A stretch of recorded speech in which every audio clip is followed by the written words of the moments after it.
बात करते हैं पश्चिम बंगाल विधानसभा चुनाव की।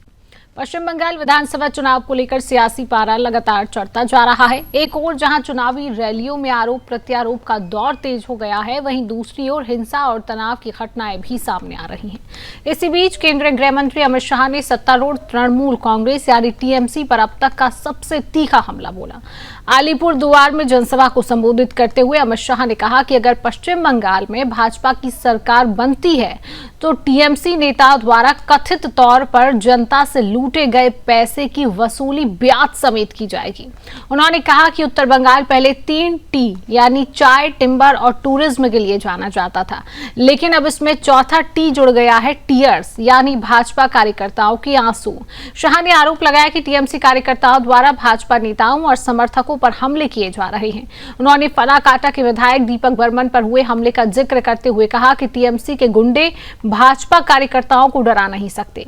अमित शाह ने अपने संबोधन में सख्त लहजे का इस्तेमाल करते हुए कहा कि चुनाव के दिन टीएमसी के कार्यकर्ता घर में ही रहें, अन्यथा चुनाव परिणाम के बाद उन्हें सीधा कर दिया जाएगा। उन्होंने महिलाओं को आश्वस्त करते हुए कहा कि भाजपा की सरकार बनने पर उनकी सुरक्षा सुनिश्चित की जाएगी। इसके साथ ही अमित शाह ने सीमा सुरक्षा का मुद्दा उठाते हुए कहा कि भाजपा सरकार बनने पर पूर्वी सीमाओं को इस तरह सील किया जाएगा कि परिंदा भी पर नहीं मार सकेगा। दूसरी ओर पश्चिम बंगाल विधानसभा में नेता प्रतिपक्ष शुवेंदु अधिकारी भी एक रोड शो के दौरान भड़क गए। उन्होंने आरोप लगाया कि टीएमसी समर्थकों ने जानबूझकर भड़काऊ नारे लगाकर माहौल खराब करने की कोशिश की। शुवेंदु अधिकारी ने बाली थाने के ओसी को तुरंत हटाने की मांग की और कहा कि वह लगभग 5000 समर्थकों के साथ शांतिपूर्ण प्रचार कर रहे थे, लेकिन टीएमसी कार्यकर्ताओं ने इसमें बाधा डाली। इसी बीच एक और घटनाक्रम में वोटरों को धमकाने के आरोप में टीएमसी के एक पूर्व पार्षद को गिरफ्तार किया गया है। यह कार्रवाई भाजपा प्रत्याशी की शिकायत के आधार पर की गई। इस गिरफ्तारी ने चुनावी माहौल को अब और ज्यादा गर्म कर दिया है, जहां दोनों दल एक दूसरे पर लोकतंत्र को कमजोर करने और हिंसा फैलाने के आरोप लगा रहे हैं। पश्चिम बंगाल में चुनाव जैसे जैसे नजदीक आ रहे हैं, वैसे वैसे राजनीतिक बयानबाजी भी तेज होती जा रही है। एक तरफ भाजपा जहां कानून व्यवस्था और घुसपैठ जैसे मुद्दों को प्रमुखता से उठा रही है, तो वहीं टीएमसी कांग्रेस इन आरोपों को सिरे से खारिज कर रही है। चुनाव आयोग द्वारा मतदाता सूची से बड़ी संख्या में नाम हटाए जाने का मुद्दा भी राजनीतिक बहस का एक हिस्सा बन गया। भाजपा इसे घुसपैठियों की पहचान बता रही है, जबकि विपक्ष इसे राजनीतिक कदम करार दे रहा है। पश्चिम बंगाल का चुनावी रण अब पूरी तरह गरमा चुका है। नेताओं के तीखे बयान, रोड शो में टकराव और गिरफ्तारी जैसी घटनाएं इस बात का संकेत है कि आने वाले दिनों में राजनीतिक संघर्ष और भी ज्यादा तेज हो सकता है।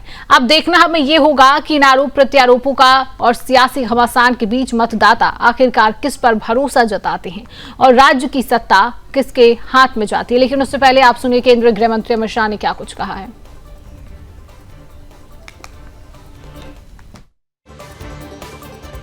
कार्यकर्ताओं को बहुत परेशान किया है या नहीं किया है? भाई जोर से बोलो, किया है या नहीं किया है? मैं आज टीएमसी के गुंडों को कहकर जाता हूं, 23 अप्रैल को अपने घर में बंद रहना, वरना 5 मई को चुन चुन कर जेल की सलाखों के पीछे डालने का काम है। हमारे कार्यकर्ताओं को बहुत परेशान किया है या नहीं किया है? भाई जोर से बोलो, किया है या नहीं किया है?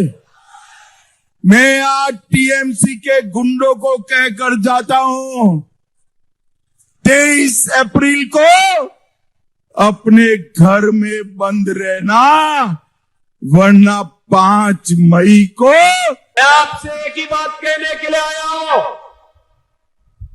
आप चिंता मत करिए। टीएमसी के गुंडे क्या कह रहे हैं, भयभीत मत होइए। कोई माफिया क्या कह रहा है, उससे भयभीत होने की आवश्यकता नहीं। कोई मौलाना क्या पक रहा है, उससे चिंता करने की आवश्यकता नहीं। आने दीजिए डबल इंजन की बीजेपी की सरकार को, ये सभी आपकी चाटुकारिता करते हुए दिखाई देंगे। आपके लिए बंगाल की सड़कों पर झाड़ू लगाते हुए दिखाई देंगे ये सभी लोग। और इसलिए चिंता करने की आवश्यकता नहीं। देखो ना, यूपी में कितना परिवर्तन हो गया, वहां किसी सड़क पे कोई नमाज नहीं पढ़ सकता। तो आपने प्रतिक्रियाएं सुनी और अब इसी विषय पर हम करेंगे आज चर्चा करने के लिए तमाम पैनलिस्ट हमारे साथ जुड़ चुका है। परिचय आपसे कराऊंगी। बीजेपी पार्टी का पक्ष रखने के लिए हमारे साथ राधिका भट्टाचार्य जी हैं। आपका बहुत बहुत स्वागत करती हूँ राधिका जी सुदर्शन न्यूज में। हमारे साथ टीएमसी के नेता रामप्रकाश पांडे जी जुड़ चुके हैं। रामप्रकाश जी, आपका भी बहुत बहुत स्वागत सुदर्शन न्यूज में। हमारे साथ राजनीतिक विश्लेषक संदीप चौधरी जी जुड़ चुके हैं। संदीप जी, आपका भी बहुत बहुत स्वागत करती हूँ। चर्चा की शुरुआत रामप्रकाश जी आपसे ही करूंगी।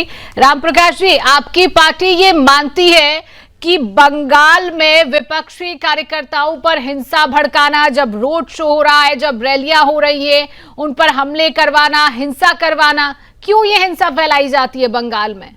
अब तो ये भी साफ कह दिया गया है कि 5 तारीख को आपके कार्यकर्ता घर पर बैठे। बीजेपी की सरकार बन रही है बंगाल में।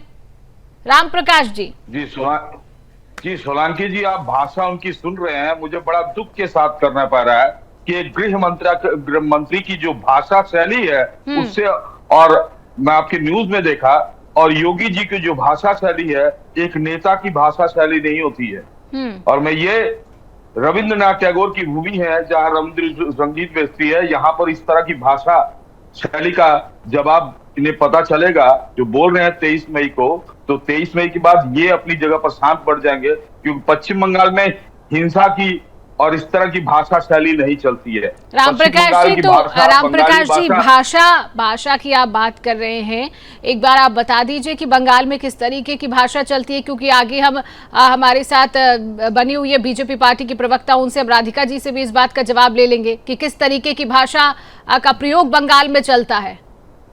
रामप्रकाश जी। जी जहां तक मैं जानता हूं कि पश्चिम बंगाली भाषा जो है बड़ी मधुर भाषा है, जिसे इतने सम्मानजनक ढंग से बोला जाता है और दूसरे को जितने सम्मान से लिया जाता है कि दूसरा सुनता है तो उसका दिल गदगद हो जाता है कि भाषा क्या है ये। ठीक है, तो इसीलिए ये बार बार यहाँ पर इस तरह की भाषा, ये बाहर वालों को लाके जो भाषा बोलते हैं, बिहार और हरियाणा वाली और यूपी वाली, जो लोगों को लाठी वाली भाषा सिखाते हैं, तो पश्चिम बंगाल वाली लाठी वाला भाषा नहीं है। पश्चिम बंगाल की भाषा बड़ी मधुर भाषा है। क्योंकि रामप्रकाश जी, पश्चिम बंगाल में लाठियां चलती हैं। पश्चिम बंगाल में भले ही लाठी की भाषा ना हो, लेकिन पश्चिम बंगाल में लाठियां चलती हैं, हिंसा भड़काई जाती है। तो इस पर कंट्रोल क्यों नहीं किया इतने सालों से आपकी पार्टी ने? क्योंकि रामप्रकाश जी, सवाल बन जाता है, जब भी बंगाल का नाम आता है तो दूसरे तरफ हिंसा जुड़ जाती है। किसी के भी दिमाग में बात आ जाती है कि अरे पश्चिम बंगाल हिंसा, तो इसको क्यों खत्म नहीं किया आपकी सरकार ने इतने समय से? सोलंकी जी, ये इनके जो कार्यकर्ता हैं वो इस धर्म की भाषा बोलेंगे। अगर मेरे घुस में ढूक के, अगर ये मैं ही उत्तर प्रदेश में गया था, ठीक है, एक शादी के माहौल में है, तो वहां की भाषा ये थी कि मैं बंगाल का रहने वाला हूं, इसलिए मुझे बांग्लादेशी बोला हुआ। ठीक है, तो इनकी भाषा शैली को अच्छे से जानता हूं कि ये आप कहाँ गए थे? उत्तर प्रदेश में कहाँ गए थे आप क्या बता रहे हैं? आप वाराणसी का रहने वाला हूं मैं, मेरा जन्म स्थान वाराणसी है, मेरा नाम रामप्रकाश पांडे है। ठीक है, मैं गया था बंगाल में, मेरा कार्य करता हूं, बंगाल में रहता हूं बहुत दिनों से, आज 40 साल से बंगाल में हूं, तो वहां गया तो बांग्लादेशी बोला। तो इनकी संस्कृति ये बता दी है, भारत में कौन सी संस्कृति लाना चाहते हैं, योगी जी हो चाहे रामप्रकाश जी, आप तो खुद, आपका नाता खुद उत्तर प्रदेश से, और आप उत्तर प्रदेश के लिए ऐसा कह रहे हैं। हालांकि ये भी पता है कि बंगाल में किस तरीके से बांग्लादेशियों को शरण दी जाती रही है। ठीक है, राधिका जी हमारे साथ बनी हुई है। राधिका जी, ये कह रहे हैं कि आपकी पार्टी के नेताओं को भाषा पहले सुधारनी होगी, भाषा समझनी होगी। अगर बंगाल पहुंच रहे हैं तो इस तरीके की भाषा का प्रयोग नहीं करना होगा। राधिका जी, जरा जवाब दीजिए। और आपकी पार्टी दावा कर रही है कि इस बार बंगाल में बीजेपी की बढ़त बनने जा रही है, सरकार बनाने जा रही है, कैसे? राधिका जी। पहले अगर भाषा पे मुझे टिप्पणी देनी होगी, मैं ये कहूंगी कि माननीय Mamata Banerjee ji, chief minister of West Bengal, उन्होंने एक बार स्टेज पे खड़े होके चड्डा नड्डा गड्ढा फड्डा बोला था ना। ये कौन सी भाषा की एक उदाहरण है? इन्हीं के लीडर्स ने बोला था ना कि एक मौका दीजिए तो हिंदुओं को हम कौन से नदी में धकेल देंगे। टीएमसी भद्रता के ऊपर टिप्पणी ना दे तो देश के ऊपर बड़ी उपकार होगी। बंगाल में चुनाव आते ही हिंसा क्यों आती है? धमकी और डर का माहौल वापस क्यों आ जाता है? किसी दूसरे राज्य में आपने देखा है कि ऐसी बात हुई है? कहीं नहीं। ये लोकतंत्र में ऐसी बातें सिर्फ पश्चिम बंगाल में होती है। ये सारी बातें कोई आइसोलेटेड इंसिडेंट्स नहीं है, ये एक सिस्टमैटिक पैटर्न है अंडर टीएमसी रूल। और बीजेपी का स्टैंड बिल्कुल क्लियर है कि लोकतंत्र बैलेट से चलेगा, ये बुलेट और दादागिरी से नहीं। और बंगाल में चुनाव है, लोकतंत्र जो है डर का माहौल में नहीं किया जाएगा वोटिंग। और बीजेपी इसको, ये जो माहौल बन चुका है और लोग अभी उसको मानने लगे हैं, एक्सेप्ट करने लगे हैं कि चुनाव आए हैं, मार पीट ये सारी बातें होगी, ये बीजेपी इस पैटर्न को बहुत सख्त तरीके से तोड़ने वाली है। दूसरी बात मैं कहूं कि अमित शाह जी का जो ये अल्टीमेटम है ना, एक वार्निंग नहीं है, ये गारंटी है आने वाले लॉ एंड ऑर्डर की। मैसेज क्लियर है, जो कानून तोड़ेगा वो बचेगा नहीं, चाहे टीएमसी का नेता हो या कोई और हो। और तीसरी बात मैं कहूं, बीजेपी बंगाल में रूल ऑफ लॉ एस्टैब्लिश करेगी, रूल ऑफ मसल नहीं। चुनाव के पहले हमने बता दिया हम जीत के आएंगे, जीत के आने में सारी जो परिवर्तन हम लाएंगे उनमें से ये एक बहुत ही महत्वपूर्ण परिवर्तन आने वाला है। और अमित शाह जी ने स्पष्ट शब्दों में कह दिया है कि टीएमसी के सारे गुंडे पैसे राधिका जी, एक सवाल आपसे लूंगी। आप कह रहे हैं कि परिवर्तन आएगा अगर आपकी सरकार बंगाल में बनती है, तो जिस तरीके से बंगाल का नाम आने पर हिंसा का नाम जुड़ जाता है, तो क्या आप लोग ये हिंसा हटा पाएंगे बंगाल से? बिल्कुल, ये इसी बात पे तो अमित शाह जी ने टिप्पणी दी। हमारा बंगाल सचमुच, आप कहोगे कि ये रेटोरिक है अगर मैं सोनार बांग्ला बोलूं, तो हम नए तरीके, हमें बंगाल को पुनर्जन्म देनी ही पड़ेगी। क्योंकि 34 साल जो कम्युनिस्ट थे, अभी 16 साल होने जा रहे हैं। ममता बनर्जी 15 साल जो उनका होने हो चुका है। इसमें सारी जो मानसिकता बदल गई है बंगालियों की या बंगाल के बाशिंदों की, उस पे तो हमने काम करना ही है। परिवेश बदलेंगे, चलिए ठीक है, आप तमाम दावे और वादे कर रही हैं। ठीक है, हमारे साथ संदीप चौधरी जी भी हैं। दावे से कह रहे हैं हम। बिल्कुल राधिका जी, ठीक है, आप दावे और वादे करिए, वक्त बताएगा कि बंगाल में किसकी सरकार बनती है। हालांकि जनता किस पर भरोसा जताती है। संदीप चौधरी जी भी हमारे साथ बने हुए। संदीप जी, बंगाल में विधानसभा का चुनाव है, ये चुनाव क्या लग रहा है? विकास बनाम कानून सुरक्षा व्यवस्था पर केंद्रित हो गया ये चुनाव? किस तरीके से आप देख रहे हैं बंगाल की राजनीति को? संदीप जी। देखिए शिवांगी जी, मैं ये देखता हूँ कि ये जो चुनाव है ये बीजेपी वर्सेस टीएमसी है। ये चुनाव एक महिला वर्सेस एक पुरुष है। ये चुनाव ममता बनर्जी वर्सेस मोदी जी है। और इसमें एक चीज और हमें देखनी पड़ेगी, जहां जहां बीजेपी की सरकारें हैं, जैसे मैं महाराष्ट्र से लेके चलूं, महाराष्ट्र में बीजेपी की सरकार है, वहां पर बीजेपी की सैकड़ों महिलाओं का रेप अशोक गहलोत कर देता है। अगर मैं आपको उत्तराखंड में लेके चलूं, बीजेपी की सरकार है, अंकिता भंडारी का रेप और मर्डर कर देते हैं, कोई सुराग नहीं मिलता। अगर मैं हरियाणा लेके चलूं, बीजेपी की सरकार है, गीतिका शर्मा का रेप हो जाता है, मर्डर हो जाता है। अगर मैं उत्तराखंड जहां नोएडा में आप बैठे हैं, नोएडा चल रहा है आज की तारीख में, आपने देखा हो किस तरीके से पुलिस प्रशासन, कुलदीप सेंगर उत्तर प्रदेश में किस तरीके से बलात्कार करता है, परिवार को खत्म कर देता है। चिन्मयानंद कैसे कॉलेज की बच्चियों का बलात्कार करता है, खत्म कर देता है। इसी तरीके से ब्रजभूषण शरण सिंह के ऊपर इतने आरोप लगते हैं। लेकिन इस तरीके की चीजें बंगाल में दिखाई नहीं देती, क्योंकि बंगाल में एक महिला है और महिलाओं को सशक्त बनाने की बात आज चल रही है। पूरे देश में अगर आप बात करेंगे, एक ही पार्टी है जिसकी जो हैंडल करने वाली नेता है वो एक महिला है, और उसने वहां से इस तरीके की कोई खबरें नहीं आने दी। लेकिन राजनीति में देखिए आरोप पड़ते आरोप लगते हैं। अगर किसी भी स्टेट में, आसाम के अंदर कोई आता है, जम्मू कश्मीर के अंदर कोई आता है, गुजरात के अंदर कोई आता है, जो हमारे बॉर्डर शासित राज्य है, चाहे बिहार भी है, अगर कोई आता है तो उसमें बॉर्डर की सुरक्षा में चूक होती है, और बॉर्डर की जो सुरक्षा की चूक है वो उसके, अगर वो फेलियर होती है तो उसके लिए केंद्र जिम्मेदार होता है, क्योंकि जो आर्मी वहां पर डिप्लॉय है वो केंद्र सरकार के अंडर में आती है, गृह मंत्रालय के अंडर में आती है। लेकिन देखिए राजनीति में कोई किसी को छोड़ता नहीं है।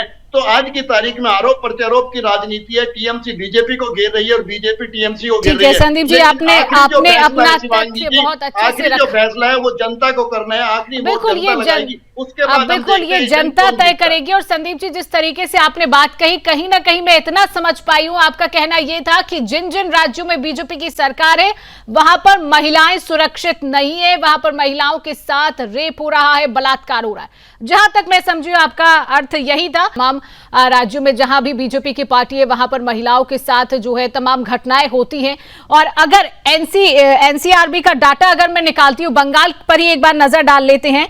यहां पर पश्चिम बंगाल में प्रति 1 लाख महिलाओं ने 71.8 अपराध के मामले दर्ज कराए हैं। ये बंगाल की रिपोर्ट कहती है, जो अभी आप बात कर रहे थे। बंगाल में महिलाओं ने खुद अपराध के मामले दर्ज कराए। उसके बाद एक और बात मैं बताऊंगी, 29 अगस्त 2024 की बंगाल की घटनाएं आपको पता हो कि 31 साल की ट्रेनी डॉक्टर का शव किस तरीके से पाया गया था, जहां पर पूरे देश में विरोध प्रदर्शन हुआ, तमाम हिंसा हुई, तमाम प्रदर्शन, आपको यह याद होगा। ठीक है, अब आप जो बात कर रहे थे उस बात का जवाब राधिका जी से लूंगी, उस बात पर हम राम प्रकाश जी के पास जाएंगे। राधिका जी बताइए, बीजेपी की सरकार तमाम राज्यों में बन चुकी है, लेकिन आप महिलाओं की सुरक्षा तो कर नहीं पा रही हैं, जिस तरीके से संदीप जी ने तमाम आंकड़े भी दिखा दिए अच्छा, कि कहां हुआ है। अच्छा क्या किया आपने संदीप जी का जो याददाश्त है उसको जरा याद के मोड पे लाके आपने बिठाया। सबसे पहले सीधी बात करें कि, और एक महिला होके मैं ये कह रही हूं कि रेप या महिलाओं के खिलाफ अपराध किसी भी राज्य या पार्टी का वो मुद्दा नहीं है, ये राष्ट्रीय समस्या है। बीजेपी कभी किसी भी इंसिडेंट को डिफेंड नहीं करती है और जीरो टॉलरेंस पॉलिसी अपनाता है। अपराध को जस्टिफाई नहीं करते, अपराध को साजे दिलाते हैं। और बीजेपी स्टेट्स में एक्शन करे और टीएमसी में प्रोटेक्शन करे, क्या यही बात हम कर रहे हैं? बीजेपी रोल के राज्यों में क्या होता है, एफआईआर तुरंत हो जाती है, इन्वेस्टिगेशन फास्ट ट्रैक पे ले जाते हैं, अक्यूज की अरेस्ट होती है। और बंगाल में क्या होता है, डॉक्टर साहब को दूसरे हॉस्पिटल में हम कर देते हैं। संदेश खाली के आरोपी ऐसे छाती फैला के घूमता है जैसे उसने कुछ की नहीं। वहां पे पॉलिटिकल शील्डिंग होती है, विक्टिम को प्रेशराइज किया जाता है। पुलिस तो पॉलिटिसाइज है ही, पुलिस तो लोगों के लिए काम करता है। ठीक है, हमारा आज का ये मुद्दा हालांकि नहीं है, एक्शन होता है, ठीक है, में प्रोटेक्शन। ठीक है, राधिका जी ने तमाम बातें, मुझे लग रहा है संदीप जी इस बात को समझेंगे, क्योंकि बात अगर महिला की है ना, सरकार कहीं की भी हो, आवाज हमें उठानी चाहिए। वो आपके घर की भी बेटी और बहन हो सकती है, इसलिए बात महिला की है। ये नहीं कि किसी की टीएमसी की सरकार है उस राज्य में तो उसने ये नहीं किया, बीजेपी की सरकार है तो उसने ये नहीं किया। हमें आगे आके उसके लिए आवाज उठाना चाहिए। खैर ठीक है, चर्चा को आगे बढ़ाएंगे। राम प्रकाश जी हमारे साथ है। राम प्रकाश जी, बात हो रही है बंगाल के विधानसभा चुनाव की। आपकी पार्टी इतने सालों से सत्ता में है, अभी तक आपने क्या ऐसे काम किए कि दोबारा जनता आप पर इस बार भी भरोसा जताएगी? और जनता भरोसा जताती है आपके ऊपर, तो दोबारा आप ऐसे क्या काम करेंगे बंगाल में? विकास के क्या काम किए जाएंगे आपकी पार्टी की तरफ से, जरा ये भी मुझे गिनवाइए। राम प्रकाश जी। सोलंकी जी, पहले तो मैं अपनी राधिका दीदी को नमस्कार करके और सम्मान के साथ ही उनको कुछ बोलूंगा कि शायद वो पश्चिम बंगाल की भूमि से तो हैं, तो उन्हें होगा कि अगर एक मेरा प्रधानमंत्री अगर इस भाषा में पश्चिम बंगाल ओ दीदी दृष्टिकोण से ही लिया जाता है बंगाल कि महिलाओं को अगर चल रही होंगे रास्ते पे ओ दीदी करके बोलेंगे तो बंगाल में बड़ा गलत ढंग से दिखते हैं। तो ये प्रधानमंत्री की भाषा था 2021 में। दूसरी बात और बोलता हूं, ठीक है, अभी हमारे गृह मंत्री जो बोल रहे हैं, धमकी दे रहे हैं घर से नहीं निकलने देंगे। ये कौन सी भाषा है? अरे आप जीतेंगे अच्छी बात है, घर से क्यों नहीं निकलने देंगे? राम प्रकाश पांडे को घर से निकलना मुश्किल हो जाएगा। ये भाषा धमकी की भाषा पश्चिम बंगाल में देंगे तो दोबारा हार के ही जाएंगे, पटकनी खा के जाएंगे। ये भाषा एक गृह मंत्री की भाषा कम से कम ये नहीं होनी चाहिए। ठीक। दूसरी ये बोल रहे हैं, तो ये दीदी बोल रही थी, इसको मैं सम्मान देता हूं कि राष्ट्रीय मुद्दा है और हर राज्य में किसी राज्य में एक महिला के साथ बलात्कार हो, ये बहुत गलत है, घिनौना है और हम इसे कंडेम करते हैं, हम खुद इससे दुख गंदा मानते हैं। किंतु इन्हीं की बिल्कित बानोवालों को माला पहनाया जाए एक रेपिस्ट को, ये कहीं शोभनीय नहीं है। हाथरस में जो हुआ वो बलात्कारी महिला को दौड़ा दौड़ा के जो घटना करेगी वो अशोभनीय था। ठीक है, ये भारतवर्ष की भूमि है जहां माँ दुर्गा, माँ काली, सब नारी शक्ति को ही पूजा जाता है। राम प्रकाश जी ठीक है, हम चुनाव पर बात कर रहे हैं, मैंने आपकी पूरी बात मैं समझ रही हूँ, आप सही बात कर रहे हैं, ठीक है, लेकिन मैंने जो सवाल पूछा उस बात का एक बार जवाब दीजिए, क्योंकि मेरे पास भी देखिए समय का अभाव रहता है। आपके विकास के क्या काम रहेंगे बंगाल में अगर आपकी सत्ता फिर से दोबारा सरकार में आती है? आप क्या करेंगे बंगाल की जनता के लिए अब आगे? देखिए, हमारी तो पहले बात है कि आज पश्चिम बंगाल में क्या है, गांवों की सड़कें से गांव के रास्ते से नाले तक जो हमारी पश्चिम बंगाल की सरकार ने काम की है, कृषकों के लिए काम की है, वो आके आप देखिए ग्राउंड जीरो पर कितने सुंदर से काम किया है। और महिलाओं को हर किस तरह से सशक्तिकरण की तरफ ले गई है, लक्ष्मी भंडार की तरफ से, और बच्चों को पढ़ने के लिए लड़कियों को कि कन्याश्री से लेके हर प्रकल्प देते गई हैं। ये प्रकल्प को और भी सुंदर से बनाएंगे और हर गांव में। और पश्चिम बंगाल में आपको बता देते हैं कि हमारे जो मैं विशेष जिस इलाके में रहता हूँ वो टी बेल्ट है। टी बेल्ट में 2014 में जिस तरह से प्रधानमंत्री जी आए थे, डंकन्स के बंद बगान थे, इनके जॉन बर्ला कैंडिडेट थे, तो बोलेगा अधिग्रहण करेंगे, तो अधिग्रहण तो आज से नहीं करेंगे। और चाय बगानों को आज भी हम सुचारू रूप से चला रहे हैं और चाय बगाएंगे। पीएफ के पश्चिम बंगाल के जो पीएफ इनके सेंट्रल का है, वो पीएफ के पैसे मिल नहीं रहे हैं, उस चीजों पर हम लड़ाई करके इनको सीधी। ठीक है, हिंसा के लिए आपकी सरकार क्या करेगी? हिंसा जो हर बार भड़क जाती है बंगाल में, उसके लिए आपकी सरकार क्या करने जा रही है? इस बार की रामनवमी का जुलूस नहीं निकल पाता है बंगाल में, हनुमान जयंती की जो यात्रा है वो नहीं निकल पाती, क्यों ये पथराव हो जाते हैं, क्यों ये दंगा फसाद हो जाते हैं? इस पर क्यों आप लोग रोक नहीं लगा पाते हैं? आप इन पर रोक लगा दीजिए।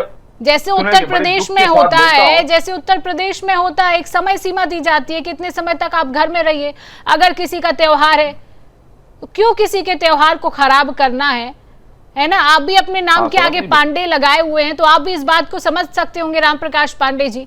तो आपकी सरकार को इस पर भी काम करना चाहिए।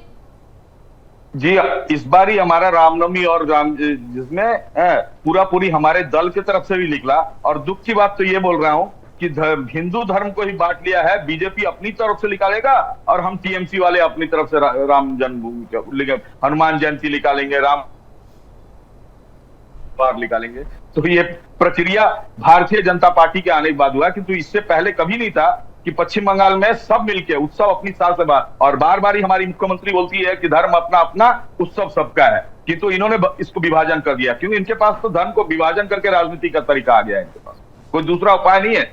इन्होंने हिंदू धर्म को हाईजैक करने का प्रोसेस लगाया है, जो पश्चिम बंगाल में हो नहीं रहा है। और दंगा का कारण यही होता है, रुकने का कारण यही होता है। चलिए ठीक है, राधिका जी क्या कहेंगी? धर्म की राजनीति आपकी पार्टी कर देती है, विभाजन आपकी पार्टी कर देती है, धर्म को बांट दे रहे हैं आप लोग, जरा जवाब दीजिए पांडे जी का। राधिका जी, कभी आपने मोदी जी को टोपी पहनते, दाढ़ी उगा के स्टेज पे बात करते हुए देखा है? ये दृश्य जो हम बंगाल में देखते हैं, ममता बनर्जी जी ऐसे करके पूरा कान के पीछे से पल्लू ओढ़ के नमाज का पोजीशन लेती है, किस लिए लेती है? उन्हें हम पूछते हैं, नाम है ममता बनर्जी, हिंदू रूप से क्यों नहीं लोगों का की लीडर बन के नहीं फिरती है? और ये कह रहे हैं ना अमित शाह जी किस भाषा से बात कर रहे हैं? राम प्रकाश जी गुंडों के साथ क्या रविंद्रनाथ टैगोर जी की भाषा इस्तेमाल करें? गुंडों के साथ सख्ती से बात करनी होती है। याद रखें, जब गुंडे अपना काम पे शुरू हो जाते हैं, वो चुनते नहीं है कि वो किसके ऊपर हमला कर रहे हैं। वो टीएमसी के समर्थकों के ऊपर भी हमला कर सकते हैं और हमारे ऊपर भी करते हैं। हमें तो पता है कितना तजुर्बा है कि बीजेपी के जो कार्यकर्ताओं के ऊपर किस तरीके का हशर होता है। देखिए, ये जो मैंने कहा ना, हमारे रास्ते अलग हैं। हम डेवलपमेंट की बात करते हैं, वो उनका बात है डिस्क्रिमिनेशन, हिंदू मुस्लिम। कभी ममता बनर्जी जी को आप मुझे क्लिप दिखाए जहां पे वो पोडियम पे, स्टेज पे खड़े होके विकास की बात कर रही है कि मैं बंगाल में चलिए ठीक है राधिका जी, समय का अभाव है, थोड़ा इस चर्चा को आज फिलहाल यहीं रोकेंगे। लेकिन तमाम दावे वादे आपकी पार्टियों की तरफ से अलग अलग तरीके से किए जा रहे हैं, लेकिन अब ये जनता तय करेगी कि आखिरकार पश्चिम बंगाल में सत्ता का जो ताज है वो किसके सर पर सजता है। आप सभी पैनलिस्ट ने हमें समय दिया, आप सभी जुड़े, आप सभी का जुड़ने के लिए, समय देने के लिए आप सभी का बहुत बहुत धन्यवाद।